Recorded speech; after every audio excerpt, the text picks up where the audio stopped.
I don't know if I have to give you a number right now because we're going live, but they're starting on T. I don't think that's going to be a 16-10. NetCodeGuides.com faces off against Global Gaming Esports. First time we've seen that brand name in CEVO-P.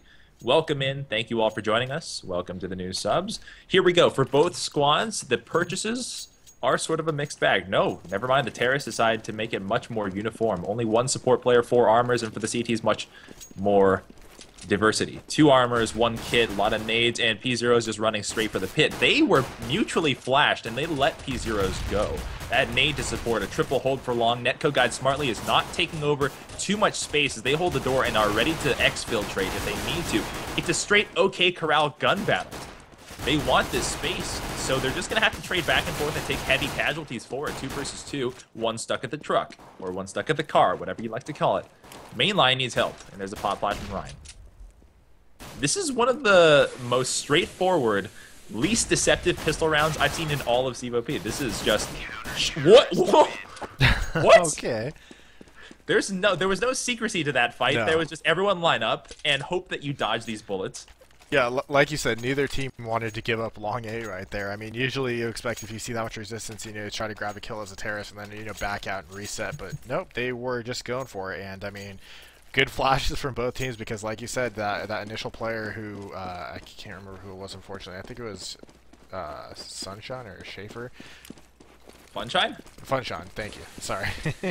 Yeah, no, he just ran straight for the pit, and both teams were actually flashed, so they couldn't do anything about it. But yeah, that was a very interesting pistol round. You have to wonder what was Netcode Guide's strat once they cleared long. They definitely assumed GG would just back off, and then they could run their strat. But what the hell was their strat? I think they just planned on getting out long with their 2 flashes, grabbing a couple kills, and then smoking off the cross and just taking A. I didn't think they expected that much resistance there. And 100% pub style. Yeah, exactly, yeah.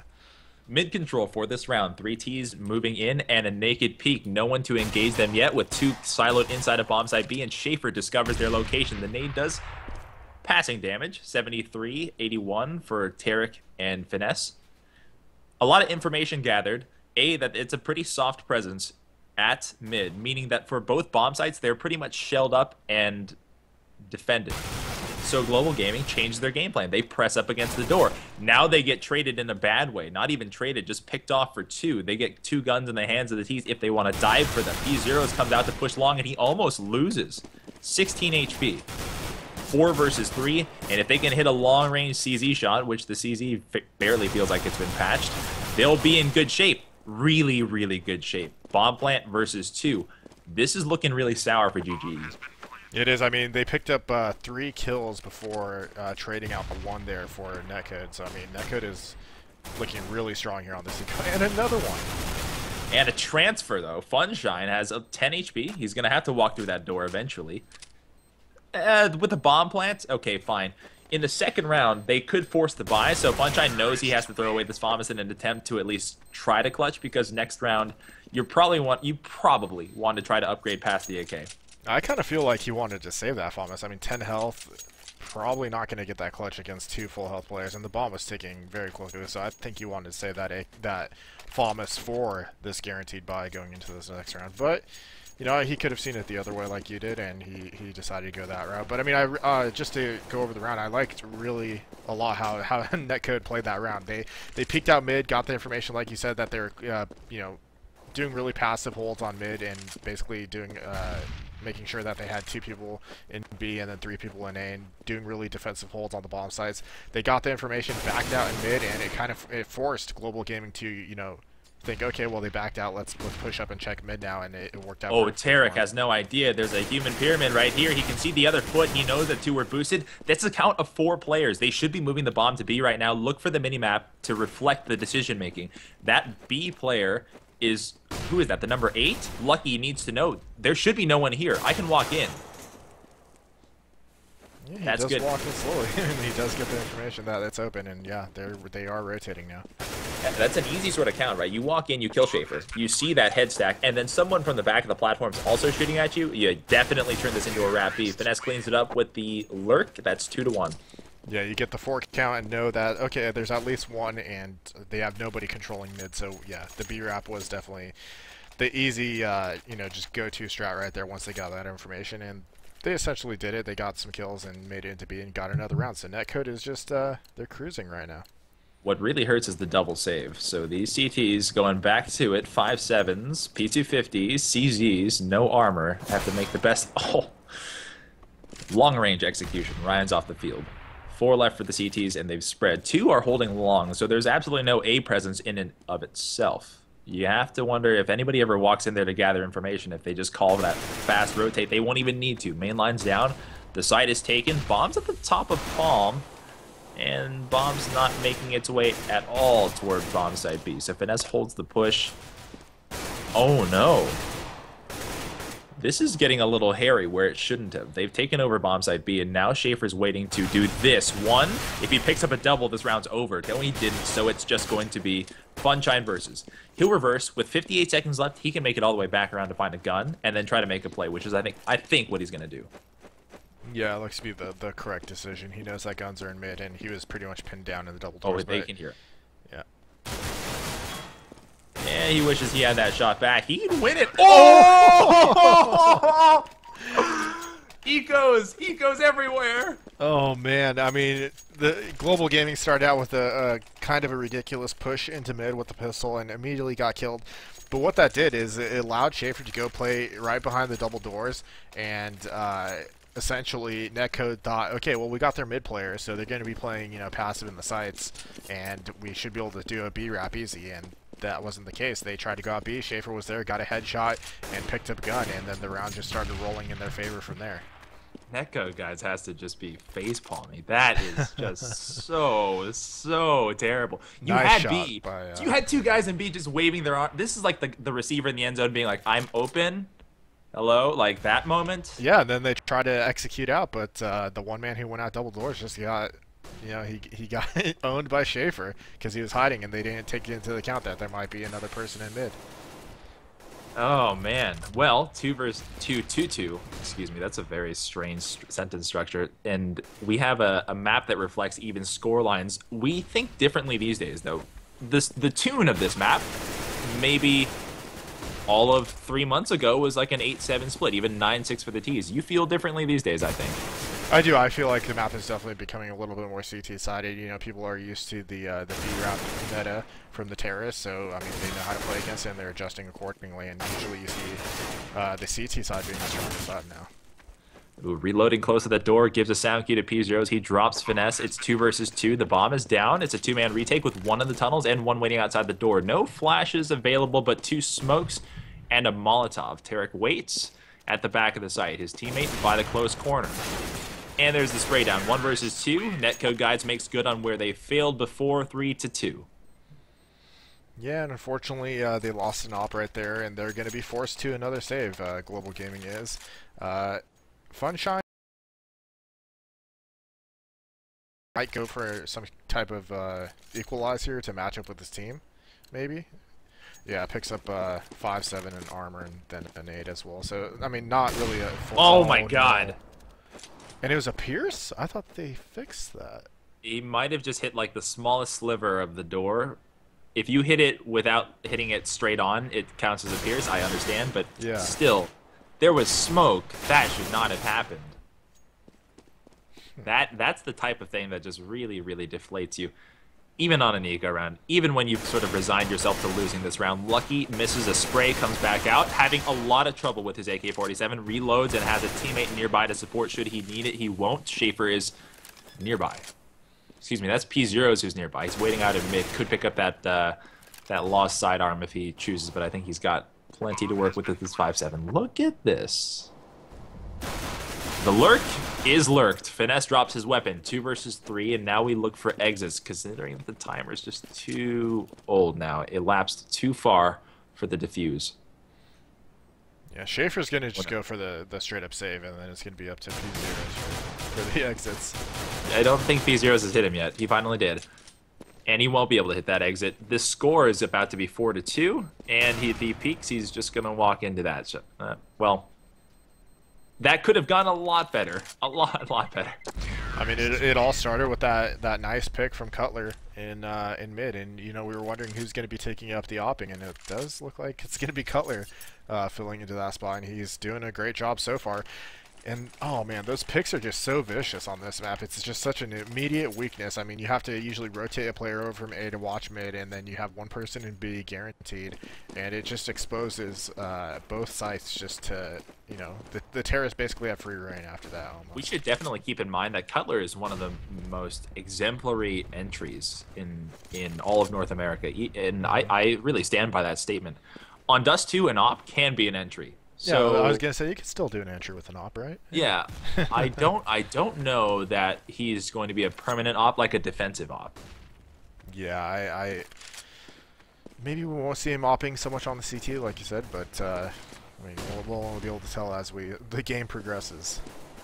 3-man for mid control, turning into a high-low to stare down that left side mid angle. Then they'll move up toward Cat, maybe to control, maybe even move out to the elbow on top of Cat, and get naded as a result. Trade-off for damage for Funshine is like 95 out of his health, and Tarek takes 70 and change. Look at the naked peek. Hayes is going full naked peek, runs out, and then is traded. It's a good idea, right? A lot of people understand that the smoke through mechanic of the B wrap is just so obvious. It's such a big tell that teams have to now respect the naked peek, which is becoming more and more common. Cutler's out in open space, and he's kind of not feeling great about where he was. He just made the very, very nervous backpedal into B move that we've all tried before. Yeah, I don't know if someone's going to charge through that CT smoke and just come firing ace. You got to try to get it in as fast as possible. Yeah, P0's having a very hard time identifying targets on the B tunnels. That's the second time he's had a problem with that. Funshine's the last one alive. He's in the window. His barrel's exposed, and Cutler will punish. That's 5 rounds for them. I think I would have definitely tried to save that op if I was Funshine. You have 10 health, and I mean, I know you know with the one op it's one shot, but still you're going against 2 people. You're trying to enter in through the window. It's definitely not ideal. And one thing about that hold from Global Gaming, they actually had 3 people out in mid when that smoke and that naked peek came out to show the B wrap. So I mean, they should have actually had a much better hold on that. Unfortunately, they couldn't hit their shots, and Netcode Gods did. Completely dropped out in the passive look. No long presence. We've given up that if you're GGE or GGE supporters. They'll go back to the plat and then move out to the Cat to support. Schaefer drops Tarek. No mercy. Not even a chance for Tarek to turn around. They can't pick up that gun. It's at the Xbox. So effectively, if you're still controlling mid, you really haven't gained much, but a small moral victory here. And then Finesse rips it all away. Just like the Grinch Who Stole Christmas. Yeah, wishing they had that gun from that kill, but unfortunately, like you said, fell just in an unfortunate spot. And they get 2 now, so they know there's probably just only 1 at A, 2 max, so we could probably overpower this site, and that's exactly what they're going for. They've got a wrap player coming from long to ensure that this is a safe take. Cutler puts an easy shot over the top of B0, then finishes it off with the CZ mainline. He drops the bomb in the middle of the map. Wow. Let's go to our last man standing, mainline, who backs off toward long. Is he going to re-engage or try to save for 30 seconds? He doesn't really have a choice anymore. Here is Finesse. Shoulder peek and a commit. It's really, really common these days to do either a jiggle peek or almost like a full shoulder peek, and then wait for that first opponent to try to burst you, maybe take some arm damage, and then come out when his aim is destabilized and finish off your burst. Finesse tried it. It's not nearly as clean as, say, a player like Swag, who makes that his living. That's his thing. That's really his thing. But I like seeing that move, especially that's game sense. That's Finesse knowing where that player should be. It is, yeah, and I mean it does work very well, like you said, and you know Swag is an exemplary player who does perform that very well, like you said. But there goes that eco round. Now we're on the buy, and look, there's the entry that we were talking about. Cutler can't do it with an op still. Bolt action, fully automatic, doesn't matter. It's just his job. It's what he does. And Funshine was actually, he was playing a passive look at that corner, so I mean if he was just actually watching double doors, that wouldn't have happened. Yeah. I'm just worried about flashes. Yeah, I don't understand why he was perched on the ledge outside of pit either. I'm not sure what tactical advantage that gives you. But I think it was just a spur of the moment thing that he just got caught at the wrong time. We have a late execute coming into the B tunnels. Probably a late wrap from mid. Oh, no. Early dink, and that means we know where everyone is. You spray down, and this strat is already blown up. Cutler's trying to make up for some lost time with an op shot. Ryan's just too fast. It's 3 versus 2, and the execute that never happened turns into a 2 versus 2. Lucky Finesse versus Funshine. And mainline. Oh no. That reaction is very impressive. Funshine, I don't have a huge history following him, especially since he seems to be known for his Source career. Again, we didn't watch too much Source, but his opping is very on point from what we've seen. It is. I mean, he is looking phenomenal with that up, and like I said, we saw him last time in the pro placement, and his op was on point there, and it's looking like it's still working for him. And I didn't know if they were actually going to pull that around through, but it came with a good, impressive defense at B, and I actually saw they were playing two people in B, and Ryan had an incendiary grenade, and he actually threw that out towards the window in case the B draft was happening, since they only had the information that, they're coming out B tunnels. So a nice little play with that grenade and some pretty decent game sense. YOLO charge. Flashes over. Hayes ran in backwards to ignore the team flashes. Runs up to the platform. He doesn't know somebody's at the car. And this is going to get him killed. Oh, that early shot was missed. Funshine with the uncharacteristic miss is also punished. So 3 out of A already gone. 2 left for the CTs. And GG is already entertaining the idea. Can we just sit in T-spawn for the next, I don't know, 30 seconds and try to hold out? I think they can. I mean, they're set up in a pretty decent spot. Finesse is already there, though. He's there. He's waiting for his teammate to wrap. It's like they're executing on their spawn. They're holding it down in such a way where they have it too... Oh. I spoke too soon.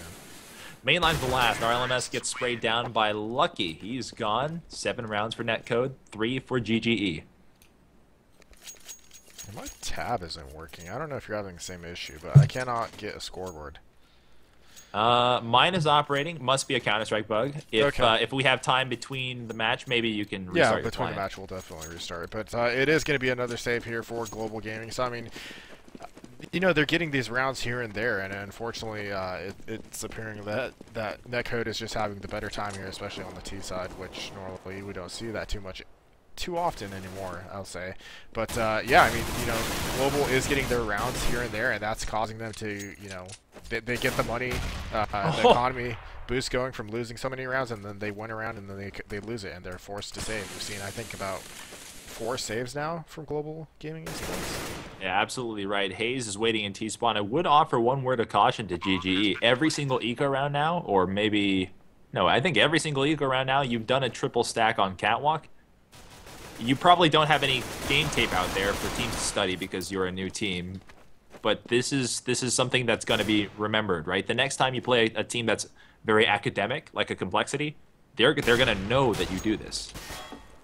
They will. You got to definitely mix up your plays. I mean, like you said, teams will pick up on your tendencies and what you do when you're on an eco round. And unfortunately, Netcode guys hasn't been able to do that. But I mean, this time this eco round hasn't really been working out for Global Gaming, which is kind of surprising because their past few eco rounds have gone very well. Well, do they win? They won one off of the hero play by Funshine.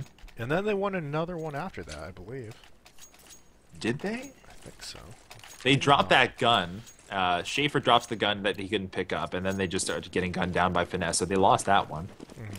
Our memory is gone. Are we old? I think we are. All right, mid-control. I bet you anything. Mid-control for netcodeguides.com that sets up into a B-wrap. No, it's a fast B play. Mainline can't get his gun out, so he'll have to trade. He can't save his teammate from his death. Lucky takes the bomb site, calls the bomb over, says, run over here, right meow. Yeah, and just a quick note, if you didn't notice, that buy round from Global Gaming was very light. No one had head armor, which obviously doesn't matter too much against terrorists, but it was mostly FAMAS's and only 2 M4s. Very curious that nobody's attempted to smoke that door out, but I think Tarek wants blood. He's out in open space, and he's thinking that his teammate, Finesse, is saying, there's no one trying to rotate. There's no one trying to rotate. Let's get hunting before this bomb timer elapses too far. We got to go find these last 2, which are in CT spawn and at long. And they saw that, the guys in B only had FAMAS's, so they think they're on a partial buy here. So they're, we got AKs. We're outgunning these guys. Let's go force these kills and make them have to save again. Oh, man. If anybody ever questioned whether or not Tarek was ready for P-level shooting, there you go. He's always been the question mark, right? Why isn't Tarek in CEVO-P yet? Why isn't he? How long is it going to take? Here's your answer. He's here now, and clearly he can shoot with them. Yeah, I mean, he's been looking pretty good this game. I mean, a little bit low in terms of the frags compared to the other members on his team, but I mean he's doing a good job. He's standing up with the other players, and can't really, oh my goodness, another one. So I'm gonna say this: piercing shot too. You know you have a talented shooter across from you. In CEVO-P, chances are like 90% chance the person who's opping T-spawn is a talented shooter. If you don't throw the smoke, that's your own fault. You're asking for it at this level.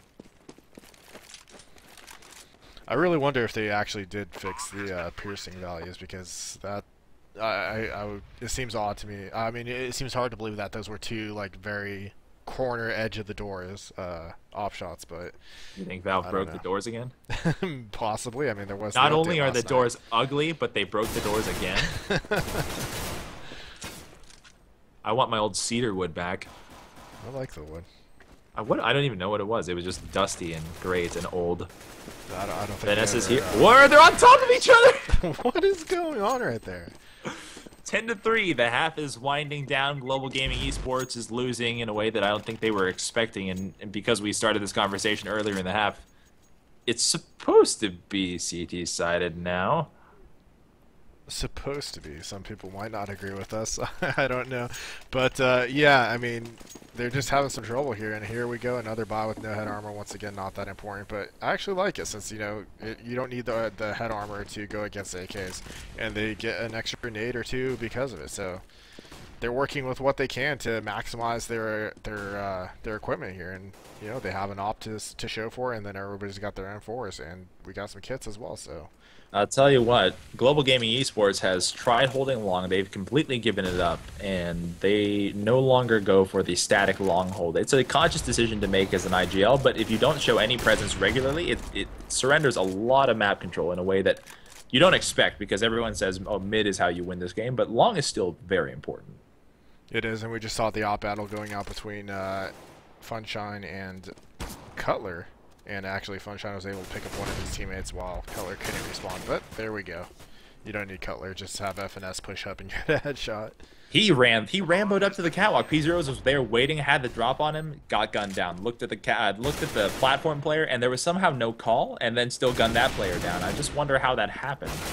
Mainline versus everybody. He doesn't win it. 11-3. Netcode guys doesn't look like they've lost much form even without JDM. I think I saw a terrace actually. Yeah, there was a terrace on Cat, so maybe that Cat pressure forced Funshine to actually move away from watching long for a second, and that allowed FNS to move up along the wall and not be seen. Finesse was the Cat player. Yeah, I know what you mean. The opposite player, I think, was Lucky.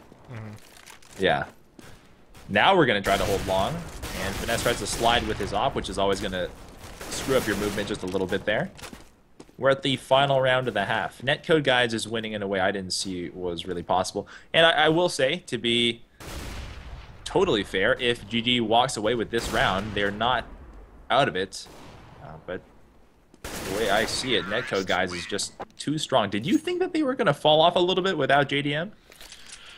I did, but I mean, we are going up against a team that I think lost some of its talent, CyberRev, which now Global Gaming, and I mean, you know, Funshine is a great player. I think that was a good pickup. Ryan, not too familiar with him, but I mean, they look like they're from the same team since they're sporting the same logos.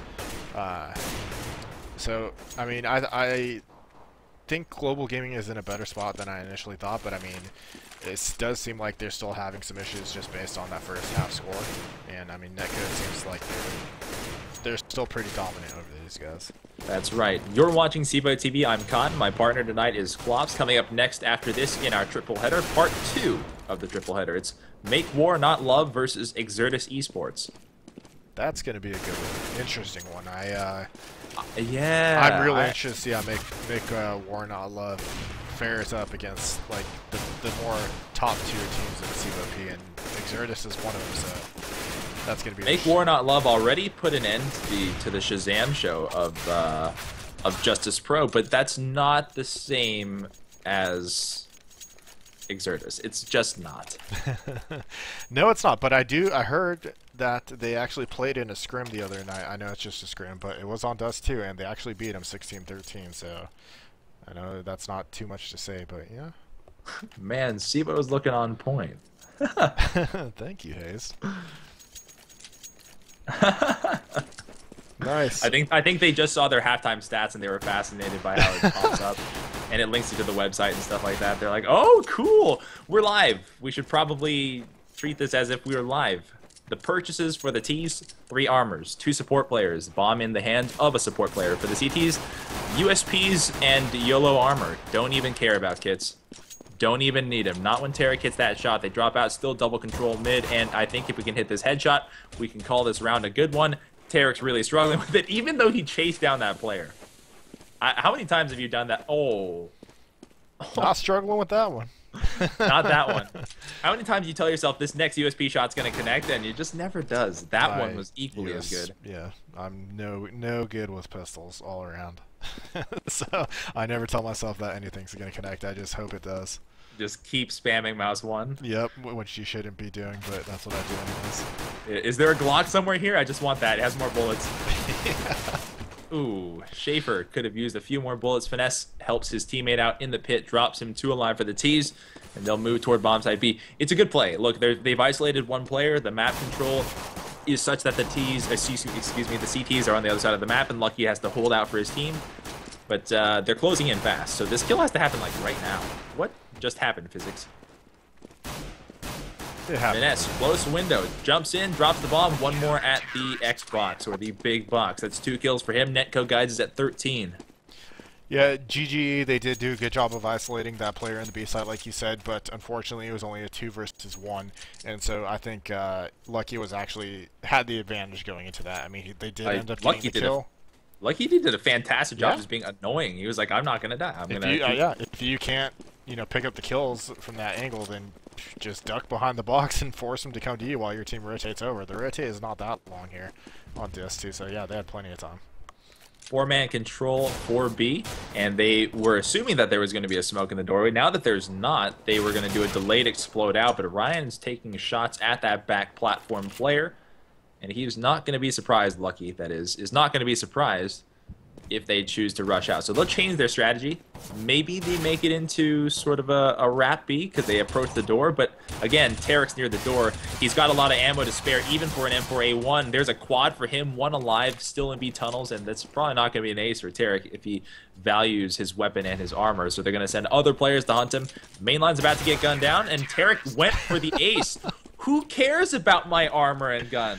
He doesn't need any of that. He wants the fame and the glory, Brandon. He wants the spotlight, and he gets Guys, I wasn't fragging well in the first half. I really need this. I really need this. I mean, people are probably watching my channel here. I gotta do it for the fans. 14-3. Netcode Guys is 1 away from the tie points. How do you overcome this massive hill? Apparently, it's with a force buy because that's what they're going for, and it's either going to catch them off guard or it's going to fall short completely. We're going to spam through, triple hold for long. It's the same OK Corral showdown that we had in the pistol round. Hayes jumps through the smoke and hits 1. Ryan gets executed, then is traded. Then the bomb goes down. Then more famous spam. Cutler has been so good this game, and frequently he is on maps that require just big aim battles. 1 more behind the blue. Severely weakened and trying to go for that bomb pickup. He's not going to win that battle. So for the tie point, Mainline has 3 to kill. And he's been discovered. Oh no. Tarek. Touchdown. Tarek. No. He had the good game sense though. He was in the right position. So 2 versus 1. And that last CT player that's not holding at the blue right now or not holding at the pit right now is coming to join his teammate. They'll try to gun down Mainline. Looks like we have a bit of a hiccup here. It resumed. We're good. So while we're waiting for Mainline, yeah, I mean he's got to go for the bomb. And he knows they're just watching it like hawks. We'll actually talk about the round after since he's actually going for it now. He could absolutely decapitate that pit player if he makes a bad peek. Mainline hits those shots pretty well. He's ignoring that player that's engaging him, which is the funny thing. He knows he's being baited the instant he shoots at Lucky. That pit player will come out, but it's just a catch-22. 15-3. The thing about that force buy, unfortunately, is that the CTs all had FAMASs or M4s, so it was pretty much an equal matchup. I mean, they only had Galeals, so they weren't really outgunning the CTs, and it just kind of seemed weak to me. I mean, you know, the whole point of Force Buyer Surprise is to, you know, upgrade past your opponent and then catch them off guard, but unfortunately that just wasn't the case for Global Gaming. Yeah, and these kills are coming quick and furious. So Funshine and Schaefer to keep the dream alive, but P0s thinks maybe not today. You've clearly taken it, Netcode Guides. You're just in another gear. They've reached that fourth, that fifth, that sixth gear. Oh my lord, Tarek almost took off Funshine's head.